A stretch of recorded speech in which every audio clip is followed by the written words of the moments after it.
Hello and welcome in Max DIY. A number of days ago I bought myself a Bluetooth speaker. Unfortunately it did not work in battery mode, so I thought to myself that the battery inside, probably 18650, is dead, and as usually I was 100% right. As I do own a number of 18650s that are fully operational, I decided to swap them, as manufacturers informed me that they do not produce this model that I loved indeed. A quick review in the link in the right corner if you want to watch it. I just made you a photo relation, so enjoy. Anyways, a short guide how to get 18650 cell out and in. First of all, this water-resistant Bluetooth speaker has loads of screws on the front and back panels, so I got rid of them with a proper Allen key. Panels came off without any problems. Next step included unscrewing side panels, one covering the SD and USB slots and the other one on the other side with the loop handle. Just a regular Phillips driver and just 2 screws on each side. More Allen screws from the front panel and we have our 2 speakers uncovered. Ooh, they look nice and shiny. The back cover has a sort of a bass reflex. It is not a speaker, it is just a pressure equalizer. The rubber gasket that works as a cover for the whole unit and a gasket making the device waterproof is extremely easy to remove when Allen screws are gone. On top of the device you will be able to record 4 push buttons covered with a strip of sellotape. Now it's time to remove a number of Phillips screws from the rear panel of the speaker to uncover parts of the glorious Bluetooth speaker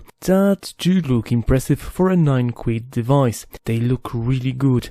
I did not expect that. After identifying the power line of the 18650, I decided to test it with my multimeter and I got no reading at all, so as predicted the internal 18650 was totally dead. Well, it can happen sometimes. I uncovered the 18650 from a thermo shrink cover. Inside there was a small charge controller that seemed to be fully operational, so the only thing to change was 18650 cell. I gently deattached the nickel strip welded to the 18650 cell and I used loads of solder to attach charge controller to a fully operational 18650. I do not have a proper 18650 welder, so I had to do it with solder. Remember to use flux and scratch the surface of 18650 electrodes to get good solder attachment. Well, the 18650 battery pack seems to be fully legged, so I could have tested the speaker and it was fully operational and I was very happy. I noticed that the bass reflex gasket was not installed properly, so I decided to get it properly in place so water resistance of the device is not jeopardized. It was a small and easy job, 8 screws back in place using diagonal pressure from most center located screws to the outside, you know, like a gasket in a combustion engine. Well, it was high time I installed the 18650 back into the speaker. Before doing that I covered my low quality soldering with loads of hot glue and paper covers from the original young 18650 that I took out of the speaker. One big drop of hot glue to attach the 18650 properly in place so it wouldn't move inside of the device.